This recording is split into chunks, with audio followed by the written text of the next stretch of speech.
很荣幸能够在宋队旁边啊。陈小春把手里的3张姓名卡片全部投给了22岁的宋亚轩。但我是宋队的人。他还当着镜头说，我是宋队的人。一个57岁，资历和知名度都远高于队长的前辈，在国乐无双里主动站到了队员的位置。这里我们可以看出，陈小春愿意接受宋亚轩的安排，并非一句照顾后辈的场面话。他用节目规则里一次非常明确的选择，把支持落到了实处。3张姓名卡他没有分给不同的人，一张都没有留下，全部放进宋亚轩的箱子。这个动作之所以迅速被注意，关键不止在3张票，而在做出选择的人是陈小春。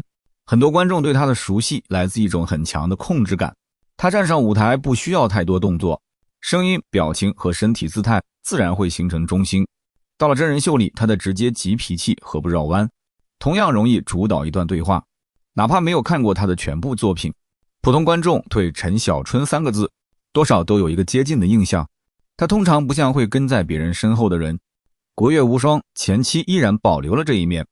当节目谈到年龄，他用老不老都是法拉利回应。那句话很像观众熟悉的陈小春，不回避年龄，更不接受年龄等于退场。舞台上的江湖感带有个人痕迹的粤语表达同样没有消失。如果只看这些，他仍然是那个一上场就能建立自身节奏的资深歌手。可是到了组队和选择面前，他没有顺着资历做到更高的位置，反而非常直接的确认我是宋队的人。一天是宋队，永远都是宋队。陈小春接受的不只是一个节目分组，他承认22岁的宋亚轩在这段合作中具有队长身份，愿意让对方安排判断，再把自己放进整个团队里。资历可以让一个人获得更多话语权，但陈小春没有要求节目组按照他的年龄重新分配权力，他保留自己的舞台风格，同时接受年轻人的带领。2件事在他身上并不冲突。然而重点是，他后来还把取得的成绩归到队长身上。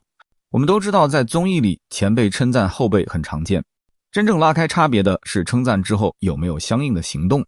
3张卡全部投出，公开确认自己属于宋队，再承认队长对结果的作用，这些内容连在一起，才让前辈当起了队员，成为一条可以被看见的行为线。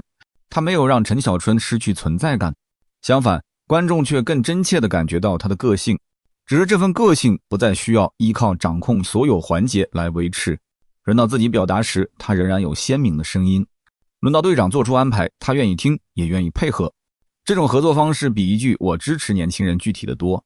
8月8日更新的节目内容里还有一个很小的细节，舞台造型环节，陈小春低头替宋亚轩整理胸前的装饰，他形容自己的紧张感像在帮对方置办婚事。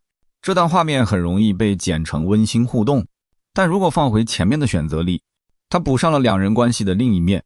站在比赛位置上，他服从这位年轻队长，离开投票环节，他又自然地照顾对方。2种状态可以同时存在。他承认宋亚轩在团队里的权利，同时保留一位年长合作者的照顾和经验，这和把宋亚轩当成需要被保护、不能做决定的后辈有明显区别。很多跨年龄合作看起来和气，实际上仍由前辈掌握节奏。年轻人名义上是队长，真正遇到选择时，所有人还是等待资历更深的人表态。陈小春在国乐无双里呈现出的关系更清楚，需要选择时，他把票投给队长，需要配合时，他承认自己的队员位置。到了生活化的相处中，他又愿意照顾对方。尊重和关照没有被混成同一件事。不过这些内容究竟有多少来自陈小春本人，又有多少来自节目的剪辑和包装？综艺很擅长放大反差。57岁前辈支持22岁队长本身就具有传播性，镜头选择字幕、热搜文案和节目释出的短片，都可能强化2人的跨代互动。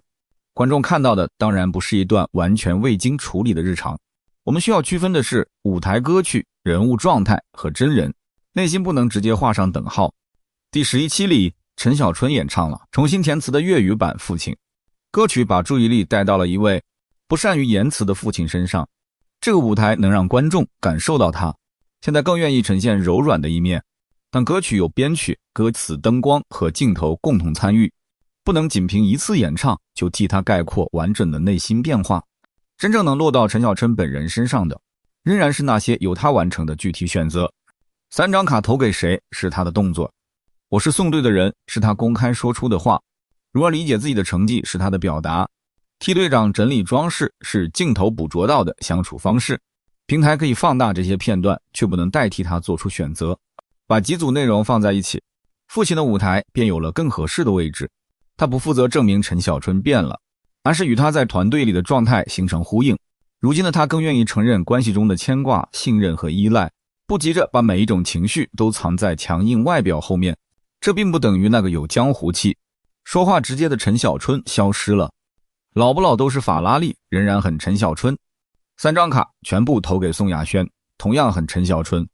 前者保留了他的锋利，后者让人看到锋利之外多出的一层分寸。他知道自己何时可以成为中心，现在也知道何时应该让队长站在中心。那我们现在再来看一位57岁的资深前辈，为什么会主动站到22岁队长的队员位置？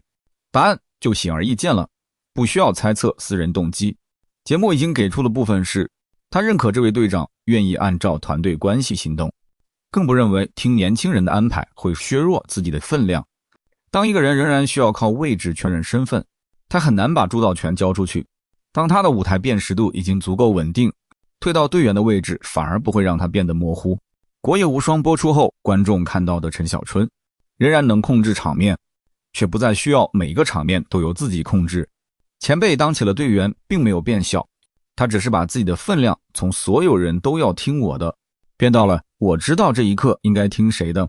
而这或许正是作品和节目播出之后，重新观察一位熟悉艺人的意义。角色、舞台和镜头未必让他变成另一个人，就可能让观众看见原来他身上还有另外一种魅力，过去一直被忽略的，没有被放在中心位置。你怎么看陈小春在国乐无双里的这种变化呢？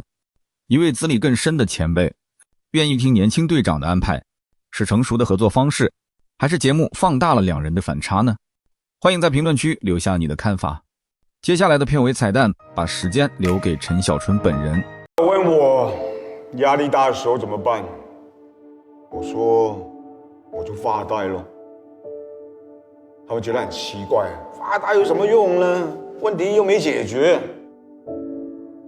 我觉得有用啊，有时候事情太多，老子转不过来，我就找个没人的地方坐着，就是这样坐着，不想事情。做完之后，感觉就好很多了。不是问题解决了，是自己缓过来。人嘛，有时候是需要这几分钟，给自己一个空档，喘口气。谢谢。